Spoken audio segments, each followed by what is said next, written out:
Entonces, vamos a iniciar hoy vamos a cerrar hoy nuestra cátedra con la participación de Mariola López Villanueva, que nos va a trabajar un tema que nos interesa mucho, aunque el tema es difícil, se consigue muy poco, hay pocas reflexiones en torno a él, que es la mística o la espiritualidad en la ciudad. Mariola López es religiosa del Sagrado Corazón de Jesús, tiene estudios y titulación en periodismo, en teología bíblica y en teología espiritual. Es profesora de teología en la Universidad de Granada. Tiene múltiples publicaciones, múltiples libros. Voy a destacar ahora solo algunos. Focaliza mucho a la mujer en toda su trayectoria teológica, en todas sus miradas. Hablemos de los libros Ungidas, Regalarnos una tarde, Mirar por los otros, La voz, el amigo y el fuego. Creo que su última publicación, si no estoy mal, se llama Mirófonas. Su obra es difícil que llegue a nuestro ambiente, pero bueno, eventualmente se consiguen algunos de sus textos en la tienda y en la editorial del Verbo Divino en Bogotá. Agradecemos a Mariola su generosidad, su participación en esta mañana. Como siempre, haremos una exposición de unos 50 minutos, 45 o 60 minutos, y posteriormente un diálogo, un intercambio a partir de inquietudes o propuestas que se tengan. Entonces, Mariola, tienes la palabra. Bienvenida. Bien, pues muchas gracias, Carmiña. Muy buenos días a todas.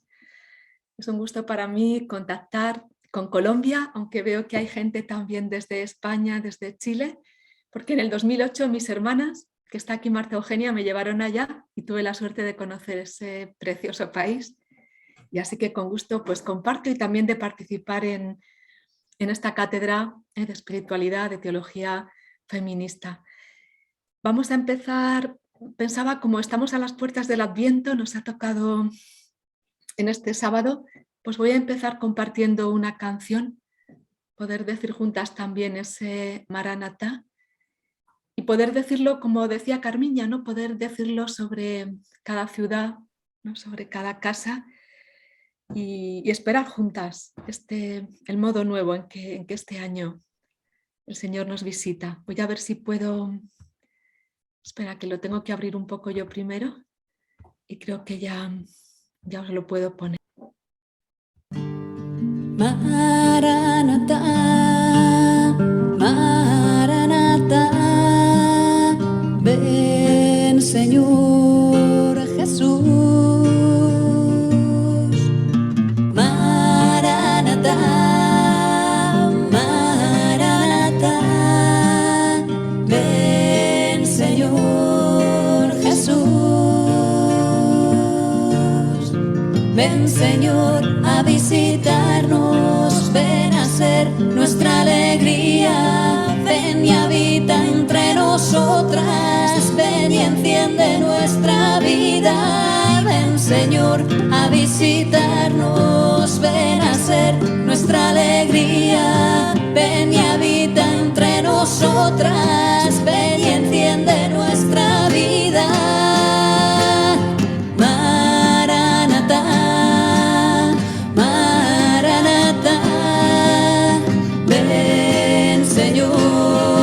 Jesús, Maranatá, Maranatá, ven Señor Jesús. Ven Señor a visitarnos, ven a ser nuestra alegría, ven y habita entre nosotras, ven y enciende nuestra vida. Ven Señor a visitarnos, ven a ser nuestra alegría, ven y habita entre nosotras, ven y enciende nuestra vida. Maranatá, Maranatá, ven Señor Jesús.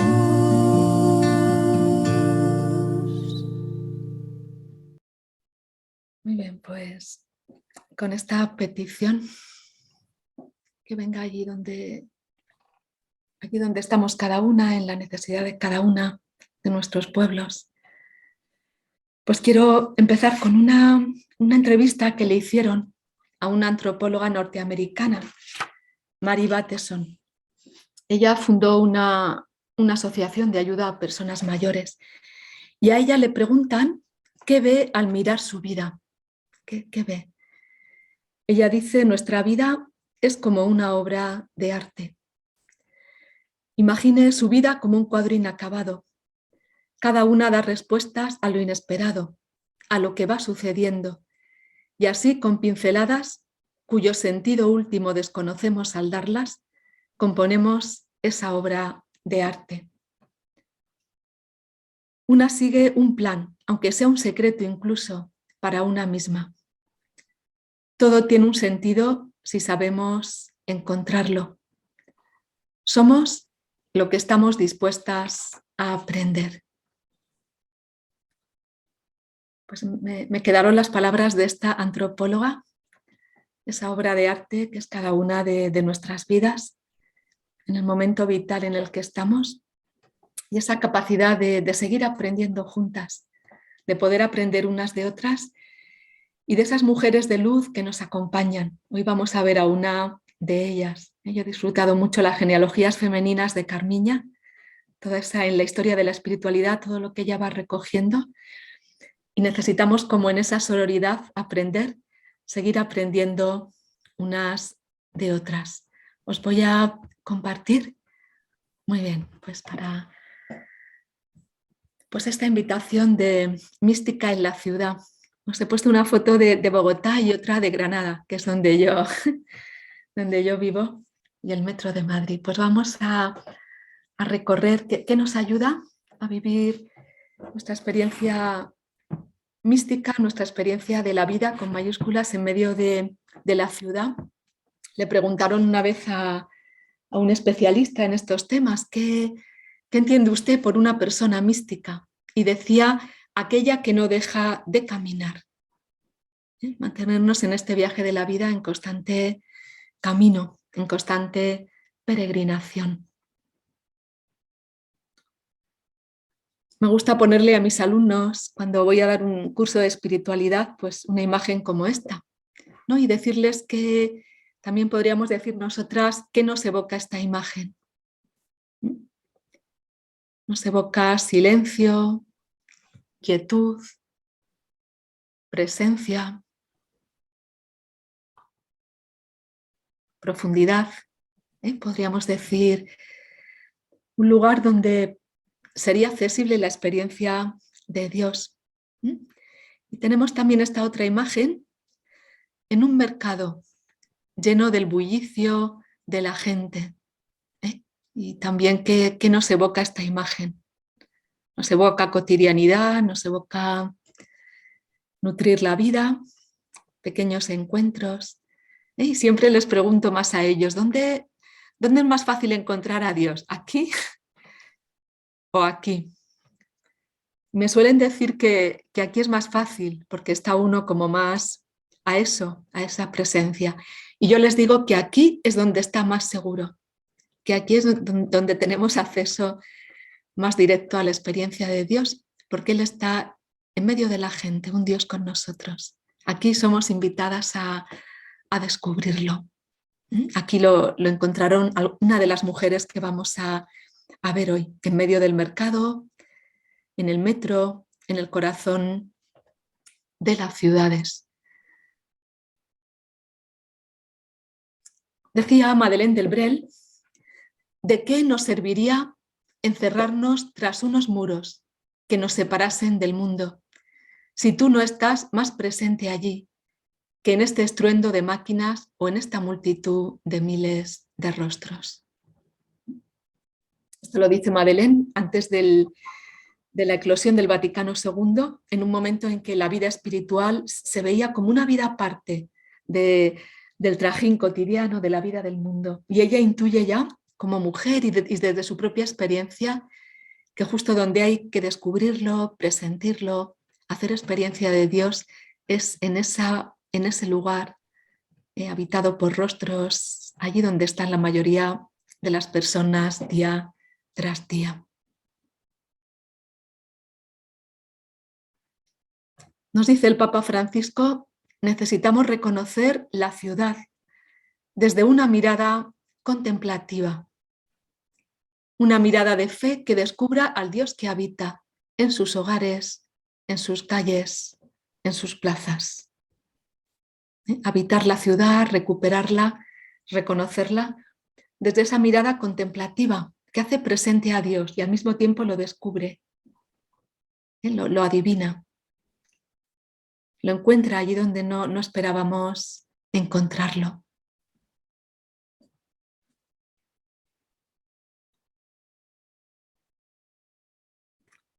Experiencias de la Ruaj, del Espíritu en medio de la ciudad.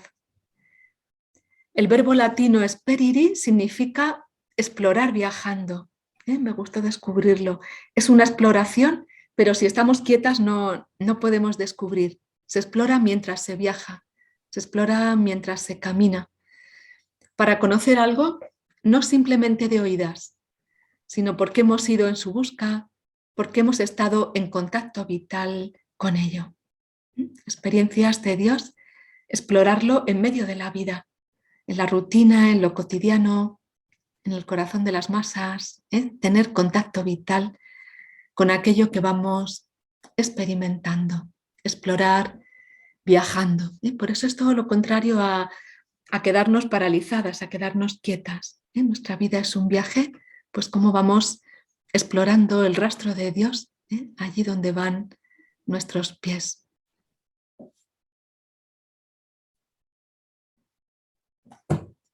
Hay una historia de Tony de Melo, que van unos peces por ahí, y un pez le pregunta al otro, ¿dónde vas con tanta prisa? Creo que nos podemos reconocer en nuestros afanes, nuestro trajín, nuestra precipitación, ahora invadidas por toda la posibilidad tecnológica, ¿verdad? Toda la información que podemos tener a cualquier hora. Estamos conectadas 24 horas, 7 días a la semana. Y le pregunta un pez a otro, ¿dónde vas tan precipitado, con tanta prisa? Y le dice, déjame, déjame, estoy buscando el océano. Pues pensaba que ese océano es el amor de Dios que envuelve nuestra vida, que nos rodea. En ese amor somos, existimos, y es la posibilidad durante el viaje de ser conscientes que somos rodeadas, envueltas por ese amor en cualquier situación de nuestro día a día, en cualquier lugar de la ciudad, igual en el templo que en el mercado, igual en el metro que en nuestra habitación. Cómo crecer en conciencia de que ese amor nos envuelve cuando trabajamos, caminamos, oramos, comemos, y poder despertarlo en aquellas personas que menos pueden experimentarlo, que menos pueden descubrirse envueltas por ese amor, crecer en la conciencia de ese amor en todo lo que hacemos, en todos los lugares por los que transitamos. Vivimos en ese océano, no necesitamos, como el pez que lo buscaba, ¿verdad? Y no era consciente que vivía sumergido en él. Decía Madeleine Delbrel, que va a ser nuestra amiga en esta tarde, no somos las primeras que debemos como cristianas estrenar un tiempo nuevo. Y estamos estrenando un tiempo nuevo. Con toda esta situación de pandemia, no sé cómo andan por allá, por Colombia, por sus países. Acá estamos un poquito mejor, pero todavía en Europa con nuevos brotes. Bueno, pues en este tiempo nuevo, todavía pospandémico, pues dice Madeleine, otras, antes que nosotras, tuvieron que andar por suelos desconocidos. Pero Dios, si es preciso, nos manda guías y la gracia de reconocerlas. Estrenamos tiempo nuevo, un tiempo inédito a todos los niveles. Necesitamos buscar guías. Las mujeres necesitamos buscar a otras mujeres de luz que nos ayuden a transitar, a comprender, a nombrar estos tiempos que nos toca vivir. Pues de esas guías que Carmiña también conoce bien, de esas guías para transitar estos tiempos, para poder ser mujeres místicas en medio de la ciudad. Pues tenemos 3 mujeres del siglo XX. La primera, Eti Gilesum, seguro que la conocemos, una joven judía, ofreció consuelo a manos llenas en la sordidez y el horror de los campos de concentración. La mataron en Auschwitz con 29 años, murió agradeciendo y bendiciendo hasta el final. Tenemos sus diarios. Ella nos enseña que no hay fronteras entre los que sufren. Otra mujer de luz para nosotras, Dorothy Day. Compartió amorosa e implicadamente su vida y la de su hija, con hombres y mujeres muy vulnerables en una casa de hospitalidad en Nueva York. Fundó muchas casas, fundó un periódico, The Catholic Worker, y también una mujer muy comprometida socialmente, una mujer que transitó la ciudad de Nueva York desde una gran hondura mística a mayor interioridad, mayor solidaridad en su vida. Y la tercera mujer, Madeleine Delbrel, se entregó en lo cotidiano de su barrio obrero de París como trabajadora social ante los rostros más carentes que la conquistaron. Mujeres que trenzaron con sus vidas tramas compasivas, mujeres que no se conocieron en su momento, aunque coincidieron en una franja de la historia, del tiempo. No era la época como la nuestra, ahora que tenemos más oportunidad, pero todas dejaron su impronta en la historia de la espiritualidad y en la historia del tejido humano. Y ellas vivieron, las 3, aquello que decía el maestro Eckhart. La persona que posee a Dios de verdad le posee en todos los lugares, en la calle y en cualquier sitio. Dios resplandece para ella en todas las cosas, porque todas las cosas tienen el sabor de Dios. Cuando el Espíritu va impregnando la vida, ya no hay lugares sagrados ni profanos. Ya podemos hacer experiencia en cualquier sitio, porque allí donde hay vida humana, allí donde hay tejido social, allí hay sabor de Dios. Todas las cosas tienen el sabor de Dios y ahí lo descubrimos, ahí lo encontramos. Eso tiene que ver también con nuestra capacidad de atención, cómo vamos creciendo en capacidad de atención, de saborear esa presencia. Me acordaba una experiencia que yo tuve. Una vez vino a Granada, yo estaba en mi comunidad, una chica de Guatemala que venía a estudiar, una chica laica jovencilla, y salimos por ahí por Granada y tomamos una cerveza y una tabla de quesos. Y cuando nos comimos los quesos, me dice ella, Mariola, ¿cuál te ha gustado más? Y yo le digo, ¡ay! Es que eran diferentes los quesos, yo me los he comido con tanta voracidad y tan rápido que no me he dado cuenta que eran diferentes. Y eso fue como un insight porque digo, así me pasa también con las personas y con las cosas. Cuando vivimos en esta inmediatez en que ahora nos arrastra el tiempo, cuando baja nuestra calidad de atención, cuando baja nuestra capacidad de gustar la vida, entonces no podemos reconocer los distintos sabores. Digo, si no he sabido saborear los quesos, ¿cómo voy a saborear cada persona? ¿Cómo voy a saborear la presencia de Dios allí donde estoy? Por eso, como ese es para poder gustar ese sabor de Dios en todas las cosas, necesitamos una calidad de atención, de presencia, que vamos a ver cómo ellas la fueron viviendo. Se pregunta el poeta Kabir, ¿quién es santo? Y se responde aquel que es consciente del sufrimiento ajeno.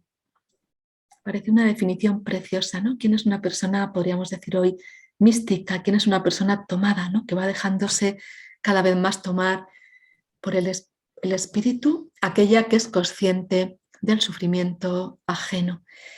Y en las trayectorias vitales de estas 3 mujeres dan cuenta de una gran sensibilidad ante el sufrimiento de los demás. Cada una donde les tocó acompañarlo, compartirlo, fueron conscientes y estuvieron presentes para aliviarlo. Y por eso sus itinerarios vitales se convierten en textos sagrados para nosotras. Me encanta como leer el quinto evangelio en cada una de estas mujeres, que nos enseñan cómo crecer en sensibilidad ante el sufrimiento y cómo crecer también en esta atención que nos posibilita tener experiencias místicas en medio de la ciudad, en medio del trajín cotidiano. ¿Qué nos aportan las tres? Luego nos vamos a fijar, he traído para fijarnos hoy la vida de Madeleine Delbrel. Cualquiera os podría traer, pero más en lo cotidiano he querido que nos fijemos hoy en Madeleine, pero ¿qué nos aportan las tres en su experiencia de esta mística en la ciudad? Pues primero, cómo adquieren una nueva sensibilidad, cómo en ese gustar la presencia de Dios en el corazón de las ciudades, ellas van aprendiendo un modo de mirar, un modo de oler. Dicen que nos convertimos en aquello que miramos, pues cómo se van fijando en la realidad más sufriente en las ciudades, ¿no? Allí donde se opera esa transformación de la sensibilidad, donde se busca al Dios escondido. Ese Dios que encuentran en el mercado, en las fábricas, en el bar, en las calles, en un campo de concentración. Ellas nos enseñan a descubrir la dimensión sagrada de todo lo que vivimos. Nos enseñan también a abrir nuestros sentidos a los más lastimados de las ciudades. La mística tiene que ver con el cuidado de los cuerpos carentes. La experiencia del Dios de Jesús es una experiencia eminentemente corporal y pasa por nuestra relación con los cuerpos heridos y con los cuerpos de los amigos, de aquellas personas que queremos. Pues el cuidado de los cuerpos carentes, cada una en el lugar en el que estuvo. Etigilesun, en el campo de concentración, pues dijo, he partido mi cuerpo como pan para estas personas que venían de tantas privaciones, quisiera ser un bálsamo para tantas heridas. Dorothy Day con la gente de la calle, con los más desarrapados, Madeleine Delbrel también con el mundo obrero, con la gente más necesitada del lugar donde vivía, el cuidado de los cuerpos carentes. Y luego cómo sus presencias se convierten en presencias sanadoras, desde ese saludo primero entre mujeres, bendita tu vida, unas presencias bendicientes, unas presencias que llevan esta sanación, esta salud, allí donde están. Esos serían como los acentos, ¿no? que ellas nos enseñan, nos ayudan a poner. Y os decía, os he traído para transitar desde ella. Pienso que a veces me gustan mucho los caminos o las experiencias por recorrerlos a través de un rostro concreto, de un itinerario vital, en este caso de mujeres que necesitamos recuperarlas. Pues yo os he querido transitar hoy a través de Madeleine Delbrel, una mujer de comienzos del siglo XX, que vivió una vida vinculada y expuesta en medio de la ciudad, en esa ciudad de París, en un barrio obrero, pobre, muy maltrecho en el tiempo de Madeleine. Pues una vida vinculada, una vida mística, es una vida vinculada y también expuesta, una vida que se deja comer, que se comparte entre esos rostros del corazón de la ciudad. Vamos a hacer un pequeño recorrido por su vida y luego como algunos acentos que ella nos aporta en esa mística. Dice ella, discutimos ideas, pero no damos testimonio de una vida. La necesidad de impactar con el testimonio. Estamos cansados de muchas palabras, de mucha información, de discursos sin alma. Y ella dice, necesitamos dar testimonio de este Dios vivo, que a través de nosotras se sigue haciendo presente. Recorrer todas las calles, sentarse en todos los metros, andar todas las escaleras, llevar al Señor Dios a todas partes. Y ella lo quiere llevar precisamente allí donde menos está. Lo quiere llevar como a los lugares más profanos, entre comillas, si podemos decir así. Vamos a ver un poco su trayectoria y luego algunos acentos. Decía la filósofa Hannah Arendt que somos lo que vivimos. Yo creo que sí, ¿verdad? Somos lo que, diría más, somos los encuentros que vamos viviendo a lo largo de nuestra vida. Y todos, todas estamos condicionadas, aunque no determinadas, estamos condicionadas por el entorno familiar en el que hemos brotado, por el lugar social, por nuestra historia, pero no estamos determinadas. Somos fruto de las elecciones que vamos haciendo. Eso es muy importante, ¿verdad? Hay factores, nuestro equipaje genético, el medio social, lo que nos ha pasado en la vida, todo eso nos ha sido dado, pero sí que podemos elegir qué hacemos con ello. Al final nuestra vida, somos artesanas de nuestra propia vida y nuestra vida es el fruto de las pequeñas elecciones que vamos haciendo. Madeleine nace en Musidán, en Francia, luego acabará viviendo en París desde joven, tiempos de la Tercera República, la Francia laica y anticlerical.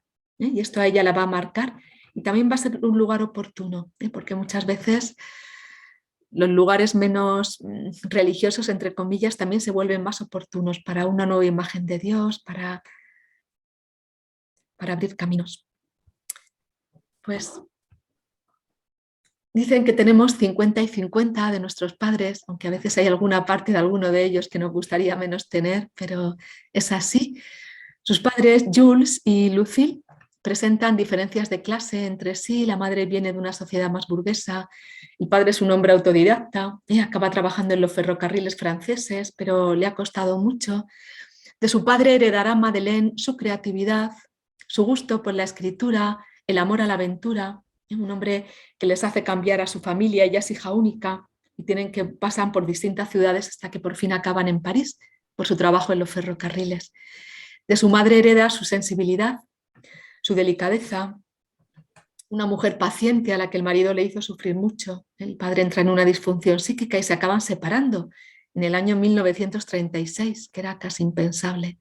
Pues aprende de su madre la paciencia, la dulzura, esa delicadeza que la va a acompañar, una gran sensibilidad. Va a vivir la Primera Guerra Mundial de adolescente, una mujer que atravesó 2 guerras mundiales, nunca perdió la alegría ni la esperanza. Pues va a vivir de adolescente la Primera Guerra Mundial y va a crecer alejándose de Dios. Va a ser una adolescente agnóstica, va a tener unos escritos hasta muy filosóficos en aquella época, hablando de la muerte de Dios, y se va poco a poco alejando, de su primera comunión, pero luego se va alejando de la fe. Y con una educación poco convencional, por ese cambio de domicilio, su padre le pone tutores, pues se convertirá en una joven agnóstica, aprendiz de pianista, aficionada a la pintura, poeta, gana un premio famoso en París de poesía a los 20 años, amante de la filosofía, va a la Sorbona y la literatura. ¿Veis? Como veis, una mujer muy dotada, podría haber sido cualquiera su camino, ¿verdad? Tenía facilidad para el arte. Ella pensaba hacer una carrera literaria, de hecho es lo que pensaba hacer. Hizo su tesis sobre Paul Claudel, estaba haciendo un trabajo del poeta Paul Claudel. Y bueno, y así estaba pensando en esta carrera literaria y en ese futuro que era el que se abría ante ella. Pero en un momento de extrema fragilidad va a vivir una experiencia que ella llama ébloui par Dieu en francés, deslumbrada por Dios. Tuvo una experiencia de ser tomada por un gran amor, como ella dirá, un 29 de marzo de 1924. Y aquí se opera su primera conversión, a punto de cumplir los 20 años. ¿Qué significa este momento de extrema fragilidad? Pues le han pasado 2 cosas. Ella, que era una chica gnóstica, empieza a frecuentar a un grupo de jóvenes cristianos y allí se enamora de Jean Madier, su primer amor, y él de la noche a la mañana, él sí que era creyente, y de la noche a la mañana se va al noviciado de los dominicos. Entonces a ella eso le impacta, tiene esta experiencia del amor no correspondido y le hace plantearse a ella también qué Dios era este, ¿no? Que una persona es capaz de hacer algo así, un chico que era muy brillante, estaba estudiando ingeniería, bueno, y a ella esa experiencia, aparte que la deja muy dolorida por cortar ese amor, pues también le hace abrirse a la pregunta de Dios. Y luego su padre, en esta época, también empieza a tener una disfunción psíquica que le va a acompañar, pierde un poco la vista por una diabetes. Bueno, pues ella adoraba a su padre y aquí pues empieza este este tiempo que será se alargará en su vida de sufrir a causa de él, ¿no? Llegará a decir algún día, cuando muera su padre, llegará a decir, es la persona que más nos ha hecho sufrir, ¿no? También tuvo ella esos dolores secretos de su familia. Pues en ese momento de fragilidad, quizás a veces también en momentos de vulnerabilidad, de crisis, son también momentos oportunos en los que Dios se cuela por esa rendija, por ese dolor, por esa obertura y le regala esta experiencia de acontecer, de marcar un antes y un después en su vida. Y ella no será pudorosa con esta experiencia. Yo hice mi tesis sobre Madeleine y la trabajé a través de una carta que 2 años después escribe una amiga, pero ella habla de un tremendo amor que irrumpe en su vida y marca un antes y un después. Y le pasa como a Charles de Foucault, que desde que descubre que Dios existe, ve que no puede ser más que para él. En aquellos tiempos de Madeleine, la opción más radical por Dios era el Carmelo. No había una vida religiosa como podemos entenderla hoy, apostólica. Las mujeres que querían ser para Dios pues tenían que encerrarse detrás de unos muros. Es su primer deseo, influenciada por la irradiación de Teresa de Lisieux en Francia, pero de pronto tiene una experiencia honda, llora mucho, reza mucho y le dice a su madre, veis ahí que se parecen las dos, que ha descubierto que Dios la quiere para ella en el mundo. No sé aún cómo va a ser, dice ella, pero he descubierto que Dios no me quiere apartándome. En aquel tiempo pues la vida religiosa estaba separada, apartada, sino Dios me quiere en el mundo. Y ella aprende algo que luego la va a configurar, que es cómo Dios le habla a través de las circunstancias concretas. Ella ve sus padres se van a separar, no quiere dejar a su madre sola, es hija única, pues dice, ¿cómo me voy a ir a ¿no? lo que suponía entonces apartarse de ellos? Entonces escucha a Dios en esas circunstancias concretas que va a ser su manera de discernir al Dios que le habla en esas circunstancias. Y va a tener después su segunda conversión que ella llamará al Evangelio. Ya en París tiene un encuentro con el abbé Lorenzo, un sacerdote que les ayuda. Madeleine está ahí en el centro, de pie, aquí les ayuda a un grupo de jóvenes entusiastas con deseos de conocer a Jesús. Les ayuda a hacer relectura de su vida con el Evangelio, a leer el Evangelio como se come el pan, dirá Madeleine, a recibirlo como una cita que el Señor nos da a cada una, a dejarse deslumbrar por él, lo que ella llama su segunda conversión. Y animadas entre ese grupo de amigas y con el deseo de encontrar su camino para Dios, pues el 15 de octubre del año 33, con 2 amigas, deciden establecerse en Ivry, buscan en París un barrio pobre, un barrio obrero, un barrio necesitado, y quieren vivir el Evangelio en toda su radicalidad y permanecer junto a la gente necesitada. Permanecen laicas, permanecen célibes, se unen a la parroquia, pero una vida sencilla, con unos estatutos pequeños, podríamos decir, un compromiso que hacen con el abbé Lorenzo de seguir esta vida, y luego el grupo irá creciendo.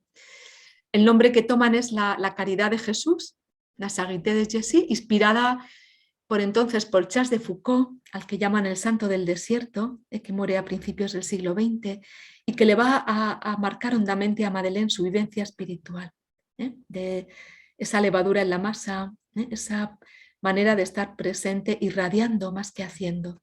Y este lugar donde va a vivir toda su vida hasta su muerte se convertirá para Madeleine en el espacio de su entrega, de sus transformaciones y de su implicación compasiva. Allí va a hacer muchos aprendizajes, todos los años que va a vivir allí. Y allí se opera lo que ella llama su tercera conversión a los pobres. En ese barrio, ante aquellos rostros de los niños, de las mujeres, aquellos edificios hacinados, aquellas fábricas, aquellos horarios de trabajo inhumanos. Ella se queda impactada porque se da cuenta que los cristianos son los que eran los dueños de las fábricas que abusaban de estos trabajadores. Mientras que se da cuenta que los compañeros comunistas del ayuntamiento donde ella trabaja como trabajadora social, pues vivían el Evangelio, aunque no creyeran en Dios, vivían el Evangelio por su manera de ayudar a estas personas. Entonces ve esa separación de la Iglesia con el mundo obrero, entre lo que decimos y lo que hacemos, y a ella eso le crea un gran impacto, y por eso esa transformación de su sensibilidad, su tercera conversión a los pobres, al mundo obrero. Y ella, que estaba dotada para la poesía, ella que le encantaba el arte, pues va a seguir con ese don, pero son otras las realidades que van a tomar su literatura, su mirada, sus poemas. Va a vivir la Segunda Guerra Mundial, por eso os decía, una trayectoria que ha vivido en el corazón de Europa las dos guerras mundiales, y esta la va a vivir ya en una etapa de madurez, ¿no? Entrando en el otoño, del verano al otoño de su vida. Entre los 35 a los 41 años vive la ocupación nazi de París y ese periodo de Vichy, donde Francia colabora con Hitler. Desde Francia se hacían redadas para arrestar a los judíos y desde ahí los deportaban a campos de concentración.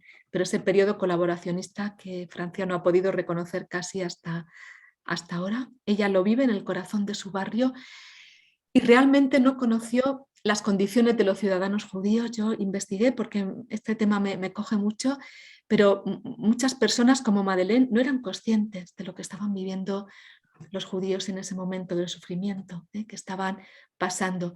Ella se entrega durante la guerra en su barrio a aliviar miserias y sufrimiento, crea asociaciones de ayudas a mujeres, de alimentar a niños, de atelier, un pequeño taller de costura. Bueno, pues está ahí haciendo muchas cosas en esos años para que la gente no sobreviva, no pase hambre. Un periodo de gran entrega y actividad social, ayuda a refugiados españoles que acoge en su casa, y está siempre implicada en causas justas, y también tiene una preciosa experiencia de colaboración con sus compañeros de trabajo que eran comunistas. El alcalde de este municipio de París era comunista y ella, pues aunque siempre ellos conocen su fe y ella la expresaba, ella trabajaba día a día con ellos. Y tuvo una experiencia muy bonita en la guerra. Dice, a veces como estas situaciones tan difíciles te hacen palpar la solidaridad. Y yo creo que lo hemos experimentado también en la pandemia, ¿no?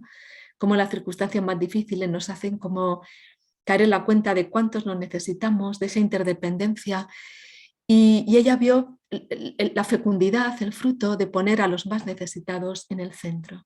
¿Sí? Aunque no compartían la fe en Dios, pero sí que compartían ese deseo de aliviar la vida de las personas más necesitadas y de ponerlas en el centro. Yo creo que es también lo que el Papa Francisco nos intenta decir a las diversas tradiciones espirituales, ¿verdad? De decir, lo que importa es que el sufrimiento de la gente esté en el centro y ahí todos tenemos que ir a una. Pues ella hay una mujer con gran capacidad de diálogo en una época en que Pío XII excomulga, ¿verdad?, a los comunistas y que no era impensable. Bueno, pues irrumpe el Vaticano II, había ido varias veces a Roma y queda impactada por el lujo, dice qué difícil es vivir el Evangelio en esas circunstancias. Y también decía, comprendí lo necesario que era impregnar de amor todos los signos de la Iglesia. Ella vivió la alegría de conocer a Juan XXIII, al que llama un maestro inesperado. Y dice con el humor, porque era una mujer con un gran humor, eso la salvaba muchas veces, pues con ese humor que tenía, dice, en el Papa Juan hemos visto que se puede ser papa y cristiano. Nosotros podemos decir ahora que en Francisco se puede ser papa y vivir el Evangelio, ¿verdad? Pues ella vivió esta alegría del Vaticano II, esta eclosión, y de hecho, ¿no?, aunque las mujeres estaban tan alejadas y aún seguimos de poder participar, sí que muchos obispos le pidieron sus escritos y su opinión sobre el ateísmo, sobre los laicos, sobre el marxismo. Les reconocían su autoridad y por su experiencia de esos 33 años en este medio inserto, sí que le pedían su opinión sobre estos temas. Fallece inesperadamente cuando aún están las sesiones del concilio. Poco después, ella fallece en octubre y en mayo de Pentecostés siguiente fallecería Juan XXIII. Y justo el día que ella muere, el primer laico de la JOB estaba por primera vez, un laico estaba hablando allí en la sesión del concilio. Su ancho corazón se paró sobre ese mundo que había amado tanto. Digo esto porque ella murió, estaba así trabajando, como veis en esta foto. Yo estaba ahí en su casa, ella tenía aquí una mesa de cristal, con un cristal. Debajo del cristal tenía el mapa del mundo y el mapa de Rusia, por la que ella oraba. Y cayó desplomada, le dio un derrame y cayó desplomada, yo digo que abrazando ese mundo al que tanto había amado. En 2018 el Papa Francisco ha declarado sus virtudes heroicas Hay gran resonancia entre la espiritualidad de Madeleine y las propuestas de Francisco en la Evangelii Gaudium, las últimas que ha escrito, Gaudete Exsultate Fratelli Tutti. Madeleine nos enseña a amar la vida tal como es. Nos hacen sufrir, ¿verdad? A veces esos discursos clericales que hablan tan mal del mundo, tan mal de... Y lo primero, ¿no? La primera experiencia mística, yo digo, es como ese poder amar la vida, el mundo tal como es, acompañar las periferias, ya en su época, y esa invitación a dejarnos modelar en lo cotidiano, como las vivencias cotidianas, nuestras relaciones, es lo que más nos modela, lo que más va trabajando nuestra vida. Y ahora algunas pinceladas. A ella le encantaba disfrutar la vida y los encuentros, era una gran disfrutadora. Sus amigos le llamaban Madeleine la Viva y tenía un humor que era terapéutico. Os he puesto Edith Piaf porque era una de sus cantantes preferidas, ¿no? Una capacidad de disfrutar la vida, de implicarse compasivamente, y hacer de esas celebraciones, ¿no? Pues momentos de reino. Y ahora os quiero dar algunas pinceladas que podríamos decir como para una mística en la ciudad, ¿no? ¿A qué nos invita Madeleine Delbrel? Pues en este mundo, en este tiempo que vamos medio distraídas, tan poco atentas, yo creo que su primera invitación es a estar presente, a estar presentes. Ella decía, con ese humor, Señor, si tú estás siempre conmigo, ¿cómo es que yo estoy siempre en otra parte? Si tú estás siempre conmigo, ¿cómo es que yo estoy siempre en otra parte? Y quería estar presente en medio de la ciudad, en medio de los rostros, llevar la fe a través del contagio, contagiar la fe. Ella decía, vivirla de tal modo, vivirla tan alegre, tan agradecidamente, que otros tengan ganas de vivirla. No por los discursos, sino contagiarla. Cuando uno ve una vida que irradia un poquito, ve una vida fresca, levantada, bonita, y te dan ganas, ¿no? ¿Qué secreto tiene esta mujer? ¿Qué hay en ella que le permite vivir así? Pues ese contagio. Luego la atención amorosa a todo. Cuando yo estaba trabajando la tesis de Madeleine Delbrel, es que saludaba de otra manera a la mujer que me vendía el pan, a mi vecino, o sea, es como decir, no, ella dice, nosotras pensamos que hay una puntuación para el reino, ¿no? Cuando estoy haciendo algo que creo que merece más la pena, decía ella, pues escribiendo, dando una conferencia tal, ahí me pongo como una puntuación alta. En cambio, los saludos cotidianos, la manera en que voy a comprar al mercado, en que saludo a la gente, en qué tal, ahí me creo que eso, y ella decía, eso es igual, Dios está pasando por ahí igual, de la misma manera. Lo que importa no es hacer una cosa u otra, sino el amor con el que estamos en la realidad. Por eso esa atención amorosa a todo, para presentirlo, para descubrirlo. Y luego una mirada buena. Ella decía, para las personas no creyentes, lo que más puede despertar en su corazón el sabor de Dios es la bondad, porque la bondad es un lenguaje universal. Y esa mirada buena sobre el mundo, sobre los rostros, esa bondad del corazón puede despertar en los otros ese sabor desconocido de Dios. Pues la elección de estar presentes en medio de esta realidad que nos tiene distraídas en muchas pantallas. La invitación a perforar la vida. Esto es un verbo que ella descubre y que utiliza, y que habla como de ahondar los momentos que vivimos para descubrir en esos momentos, cuando estamos en un bar compartiendo con una gente, cuando vamos al metro, cuando estamos en un mercado, perforar ese instante para descubrir ahí la gracia, para descubrir ahí la presencia de Dios, la invitación a orar como se respira, a impregnar nuestro día a día de esa presencia y a poder descubrir bendiciones disfrazadas. Ya dicen, nuestra vida está rodeada de esas bendiciones que no somos capaces de ver. Es que cuando perforamos la realidad, el momento que vivimos, ahí las descubrimos. Os he traído un fragmento en este perforar la vida que dice así, hablando de las perforaciones. Dios no se tomó la molestia de crearnos para después permitir que estemos respecto a Él asfixiados. Nuestro tiempo tiene sus propios respiraderos. A nosotros nos corresponde descubrirlos y utilizarlos. En nuestras vidas sin superficie y sin tiempo, en nuestras vidas sin espacio, no debemos buscar el espacio que antaño reclamaba la vida cristiana. Para la oración tenemos racionado el espacio, y ese espacio que nos falta deben sustituirlos las perforaciones. Estemos donde estemos, allí está Dios también. Por eso ella dice, no, en este mundo que decimos, no tengo tiempo para orar, no tengo asiento, no, pues dice, tenemos que descubrir nuestros propios respiraderos. Y ella habla eso de una vuelta en metro cuando viene cansada del trabajo y dice, puedo venir distraída o en ese momento puedo perforar y tener ahí una experiencia de encuentro. Nuestras idas y venidas, aunque sean tan breves como pasar de una habitación a otra, los momentos en que nos vemos obligados a esperar, ya sea para pagar en una caja o para que el teléfono esté libre o para que haya sitio en el autobús, son momentos de oración preparados para nosotras en la medida en que nosotras estemos preparadas para ellos. Dice Madeleine, si vamos como afinando, cogiendo el hábito de estos momentos, ¿no? Yo cuando os digo que estaba con ella y me bajaba en autobús de la facultad a mi casa, pues yo digo, claro, puedo bajar en el autobús distraída, mirando en el móvil el noticiero, mirando los WhatsApp, mirando cualquier información, o de pronto decía, no, voy a hacer como diría Madeleine, voy a dejar el móvil y voy a bajar sencillamente estos 20 minutos en el bus, voy a ir contemplando, voy a ir mirando los rostros, voy a ir agradeciendo lo vivido en la mañana. Y qué distinta llegaba a casa, ¿verdad? Lo que pasa que no podía mantenerme ahí. Otros días iba y me pasaba el trayecto de autobús mirando el móvil. Por eso yo digo, son nuestras pequeñas elecciones cotidianas. Pero ella dice, en esos momentos de espera que transcurren en nuestro día a día, pueden ser para nosotras momentos de encuentro, momentos de perforar ese instante.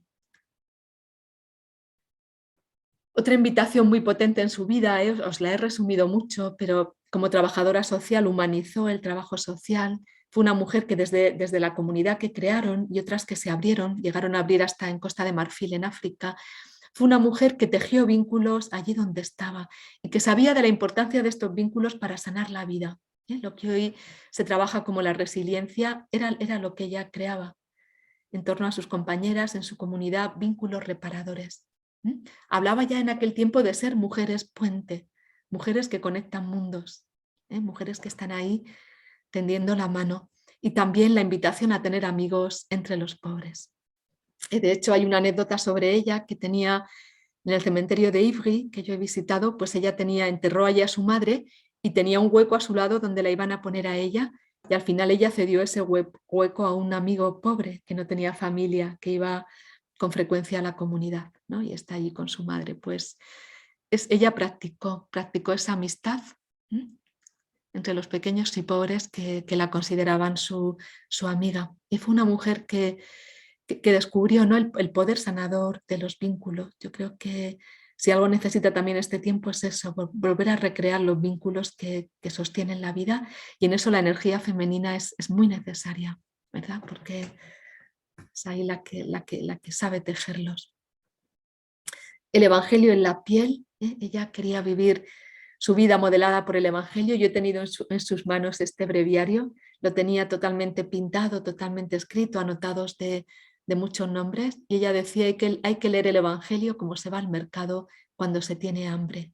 No volver una y otra vez, dejarse tomar por él, no soltarlo de las manos, llevarlo en el corazón como una segunda piel, poder escribir con su vida el quinto Evangelio. Ella nos habla también del silencio en las ciudades, ¿no? Es decir, cómo encontrar en medio del ruido, en medio del trajín, ese silencio interior para orar. Y ella dice, si esperamos el silencio para orar, es posible que oremos muy pocas veces. O bien, si oramos, no lo haremos en la parte del mundo más desprovista de la oración, en las grandes ciudades, donde tanto el placer como el trabajo se unen contra el silencio. Si es necesario para encontrar a Dios, podemos estar seguras que Dios nos lo da. somos nosotras las que no sabemos encontrarlo. ¿Cómo es ese silencio al que Madeleine nos invita, ¿no? Y que necesitamos encontrar en medio del ruido y el trajín de las grandes ciudades? Pues ella dice: hacer silencio es escuchar a Dios donde quiera que hable. Porque el canto de la alondra en el trigal, el rechinar de los insectos en la noche, el zumbido de las abejas en el tomillo alimentan nuestro silencio, y no así los pasos de la multitud en la calle, las voces de las mujeres en el mercado, los gritos de los hombres en el trabajo, la risa de los niños en el jardín, las canciones que salen de los bares. Todo es ruido de las criaturas que se dirigen a su destino. Todo es eco de Dios en orden o en desorden. Todo es señal de la vida al encuentro de nuestra vida.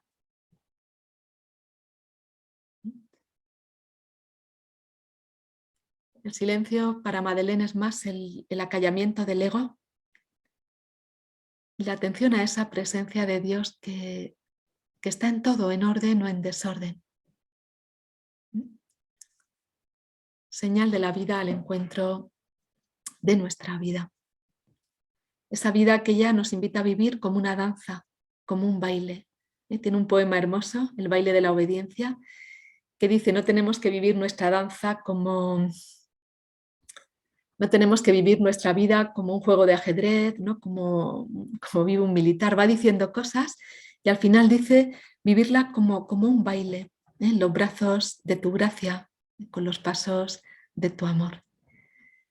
Pues esto es lo que yo os traía un poquito, algunas pinceladas sobre qué nos ayuda a hacer experiencia honda de la vida en medio de la ciudad, tomar el testimonio de mujeres como Madeleine. Y me gustaría recoger este momento con una canción que era una de sus preferidas. Os decía que le gustaba mucho Edith Piaf. Entonces, una de sus canciones preferidas, que era como encontrar a Dios en medio de la multitud. Edith Piaf habla de un amor. Ese gran amor era para Madeleine el Dios vivo.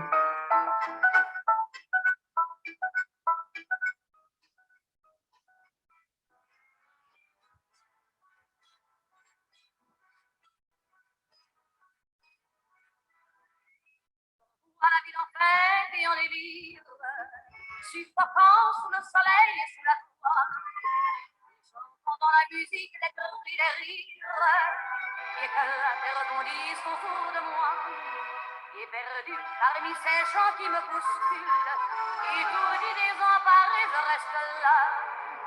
Quand soudain, je me retourne, il se recule, et la foule vient me jeter entre ses bras. Emportés par la foule qui nous traîne, nous entraîne, écrasés l'un contre l'autre, nous ne formons qu'un seul corps. Et le flot sans effort nous pousse enchaîner l'un et l'autre, et nous laisse tous deux épanouis, enivrés et heureux. Entraînés par la foule qui s'élance et qui danse, une folle farandole, nos deux mains restent soudées. Et parfois soulevés, nos deux corps enlacés s'envolent et retombent tous deux épanouis, enivrés et heureux.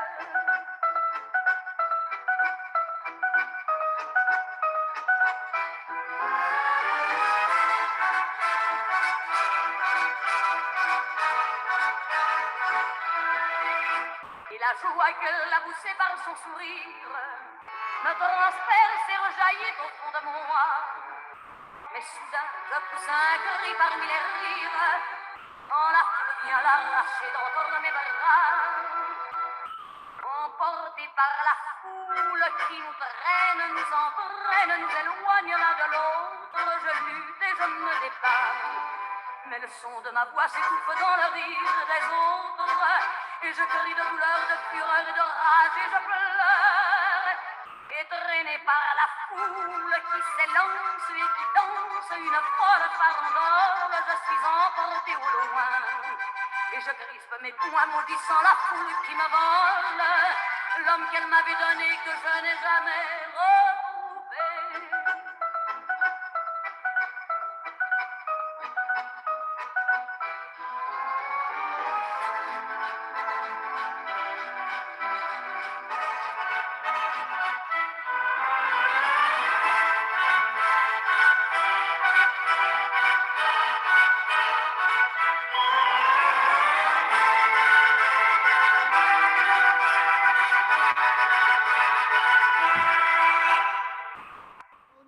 Mariola, te agradecemos mucho, muy interesante, muy alimentadora, inspiradora tu charla, la presentación de esta gran mujer.